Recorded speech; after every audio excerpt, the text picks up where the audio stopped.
Hello there and welcome to the masterclass on lifestyle hacks as promised, which is all about balancing our inflammatory scales in perimenopause and menopause.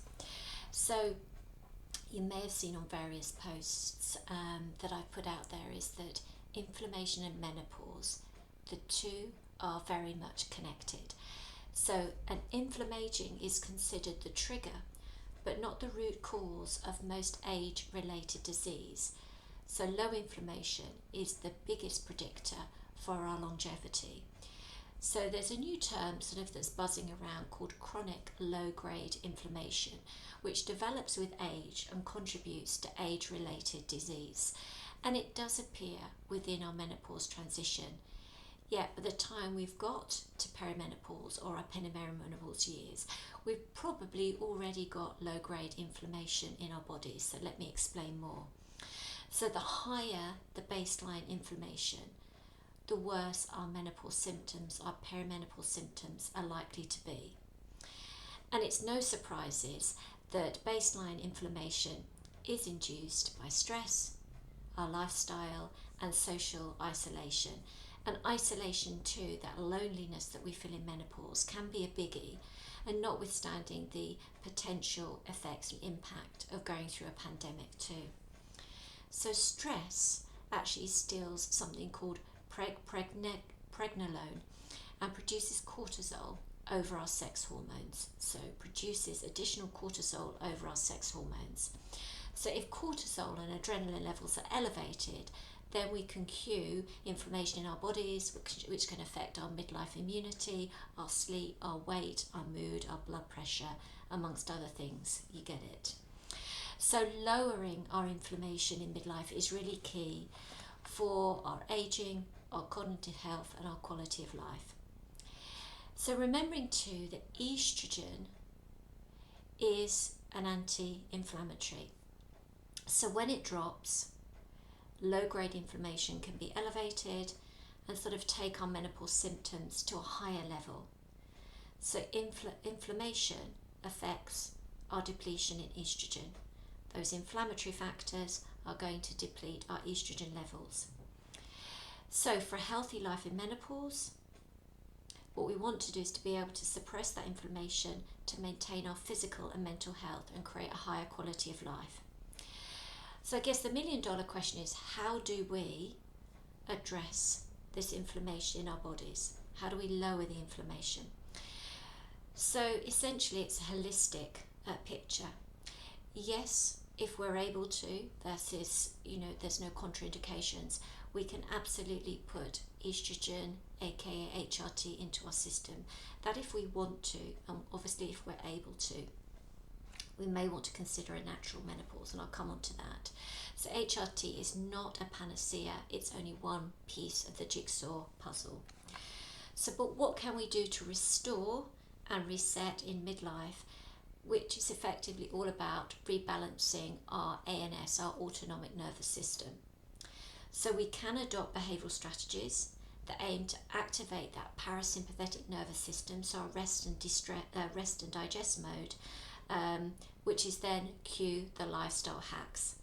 So ways to balance the inflammatory scales to activate that parasympathetic nervous system of ours, that rest and digest, and to switch off that stress response, that sympathetic nervous system, which in my language I call the gas pedal, when the gas pedal is on and we go into fight, flight and freeze mode. So these hacks are, in reality, they are common knowledge. So they're going to be no surprises to you, but we know as human beings, as ladies in midlife, they're actually harder to put into play, to put into action. So no surprises. Inflammation up is all about poor sleep, poor nutrition, and not to be a Debbie Downer, but excess alcohol, excess sugar, a high BMI, a sedentary lifestyle, social isolation, which I've been doing a lot of posts on recently, stress. How can we reduce our inflammation? The first thing what we can do is sleep. So getting sufficient sleep. I know it can be a tricky one during perimenopause, menopause and midlife, but it is important for our overall physical health and our emotional well-being. So having a regular sleep routine and creating a comfortable sleep environment for ourselves can promote better sleep. So thinking about things like a wake up or anchor time, as I like to call it. So waking up at the same time, going to bed at approximately the same time. Looking to gain light exposure first thing in the morning, whether that's daylight or artificial light. The former is better if you can. So within ideally the first 15 to 30 minutes of waking up. So dimming the lights at least 2 hours before bedtime, so avoiding those blue emitting devices, aka our phones. Now I use a very small dim light just in the bathroom before I get ready to go to bed, rather than putting on, the bright lights.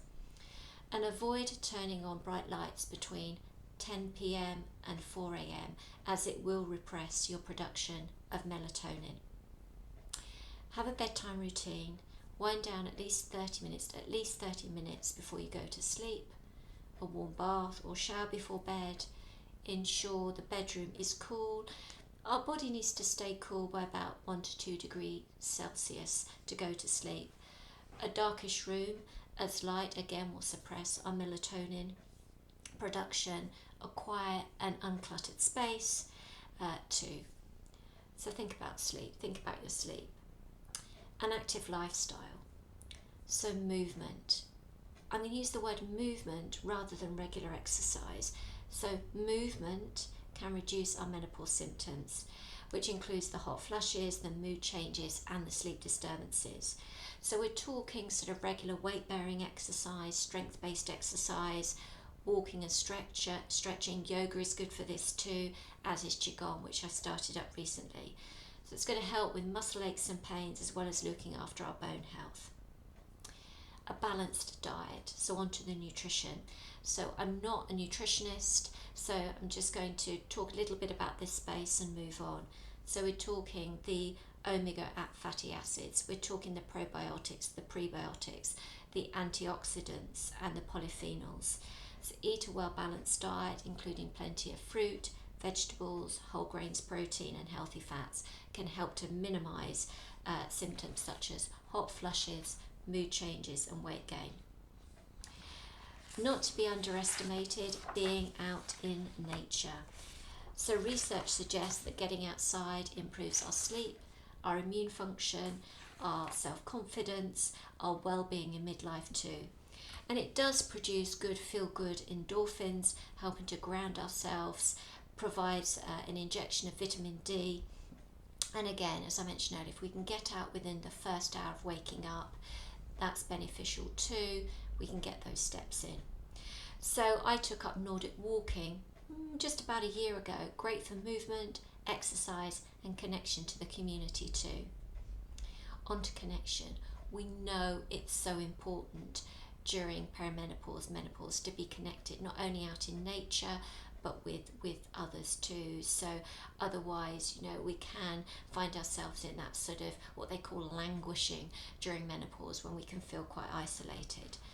So think about those happiness hacks where we can cuddle a pet, we can get out in nature, we have a good old laugh. So laughter is good for a good giggle with a friend, or again putting on your favourite comedy.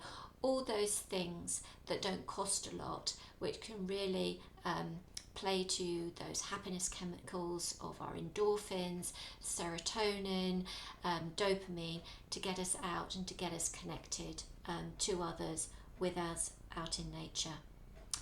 Hot and cold exposure. Firstly, the saunas, which you might have a sauna after you've gone to the gym, for example, or the hot baths. So good in terms of impacting our body temperature, our metabolism, our heart health, our hormone production, exercise recovery, cognition, mood and longevity. So the hot exposure can lead to growth hormone release, reduction in cortisol levels and improves depression. And for the cold showers, don't have to go for the cold water swimming. The immersion actually enhances our mental health, our physical health, increases, gets our sympathetic nervous system working, albeit stresses the body in the short term, but at the end, in the longer term, can improve metabolism, reduces inflammation, which is what we're looking to do, and it can improve our attention, our mood, and our cognitive focus. Also thinking about what our stress relievers are. And when I say that, in terms of reducing our stress, our self-care can take many different forms. So thinking about what can alleviate your stress, again, getting out in nature, reading a good book. So it could be social, it could be spiritual, it could be work related, because work sometimes, can be a good distraction for us and help us to expend and release energy. But the choice is yours. And finally, meditation. So this is all about being present. It doesn't have to be sitting down, lying down, listening to a meditation. Google Tara Bark. She's got some great meditations too. And it was a couple of weeks ago when I was on holiday, seems an age ago now, it was the beginning of June, when I was in Devon on holiday, and I was just recognising being present, being out and about, being out in nature, just listening to the sights and sounds around me. And also too, a few weeks back I did my first yoga nidra class. Again, it was gentle stretching, it was being present, doing some relaxation practice, just actually bringing ourselves back into our bodies and being present, because at the end of the day, we are human beings, we're not human doings. So that is my happiness hacks, my lifestyle hacks mini masterclass. And if you're keen or interested to work with me, together we can look at strategies to manage those pesky hormones of yours and help with the menopause symptoms, to help turn things around for you and move towards a new version of yourself, so you can find joy in working and living again. So to find, to reignite that passion and purpose of yours. So if you've come across me too, if you'd like to book a chat, then find me on my Calendly link. That's calendly.com/Clarity Kent, and we can have a chat and I can see how I can work with you in terms of midlife therapy. Bye for now.